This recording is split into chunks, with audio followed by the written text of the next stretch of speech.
When you think of future cars, there may be hovercrafts or vehicles with no need of a driver. Those would be pretty cool, but what are the side effects?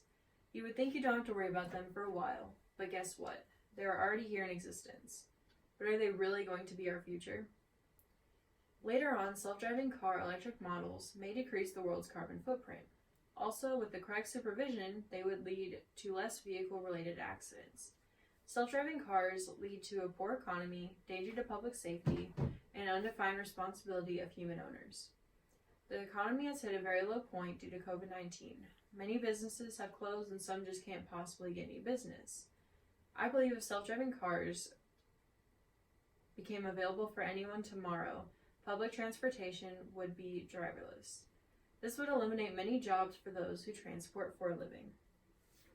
According to an academic journal by American University Washington College of Law in 2018, the threat that gig economy business models will be overturned by requiring companies like Uber to give their workers more rights could push these companies to accelerate their move towards a more autonomous future, and thus leaving their human workers behind. While many companies are looking at self-driving cars that use fuel-efficient or hybrid models, should our access be self-driving cars outpace our commitment to clean energy?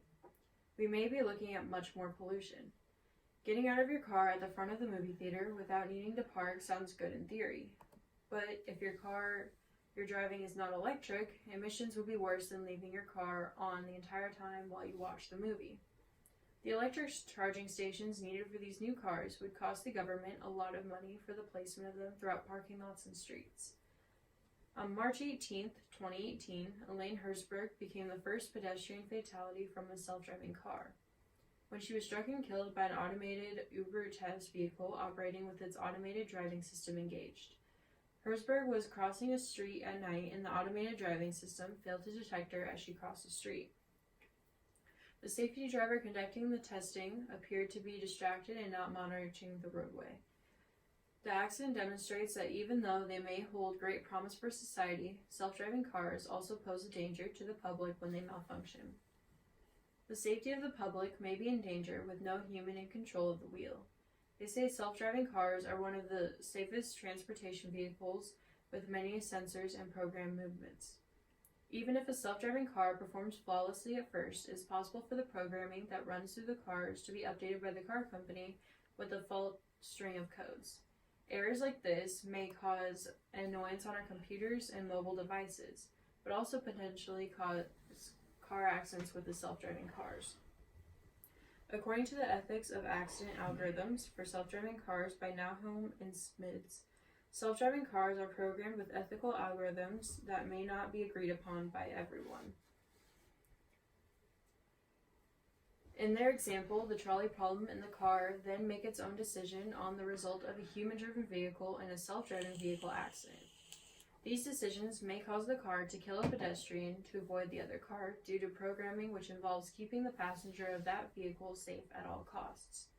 Then it brings up the question, who is at fault for the death of a pedestrian?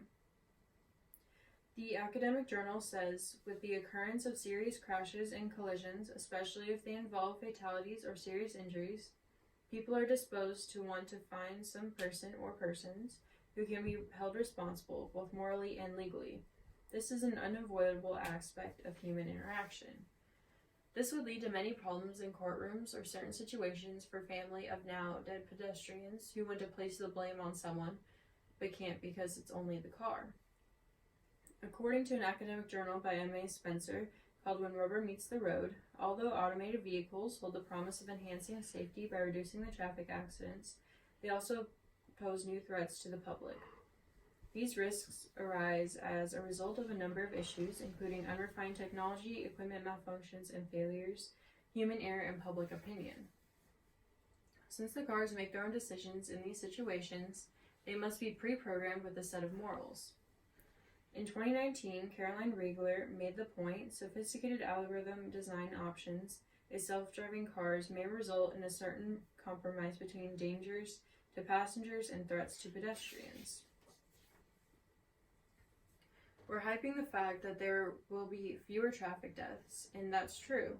But we could achieve a lot fewer traffic deaths by just paying attention to the road or responsible driving habits, which are needed for self-driving cars anyway.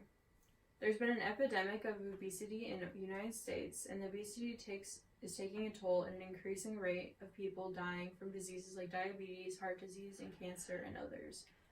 Worldwide, more people die from inactivity diseases than from traffic crashes. The self-driving cars will increase laziness and then puts the United States in a worse position of physical health. More available self-driving cars means even less walking or bike riding. These high-tech autonomous cars have virtual assistants at your fingertips, but in order for some of those features to work, they must know your location at all times. Using a self-driving car means a third party would have the opportunity to track your movements. While many companies will most likely avoid this due to consumer backlash, a massive loss of privacy still exists. Because your car would be receiving or communicating with the data centers, your location would be potentially accessible to people or organizations who could hack into the network. These new futurist autonomous cars may seem cool and groundbreaking idea, but there are many kinks that need to be straightened out before they get on the road while human drivers. These problems include an economic hit, dangers to public safety, and undefined responsibility of the human owners. Before we let technology take over, let's make sure we fine-tune all machines that would make a life or death decision for us. The future is here, ladies and gentlemen. What are we going to do with it?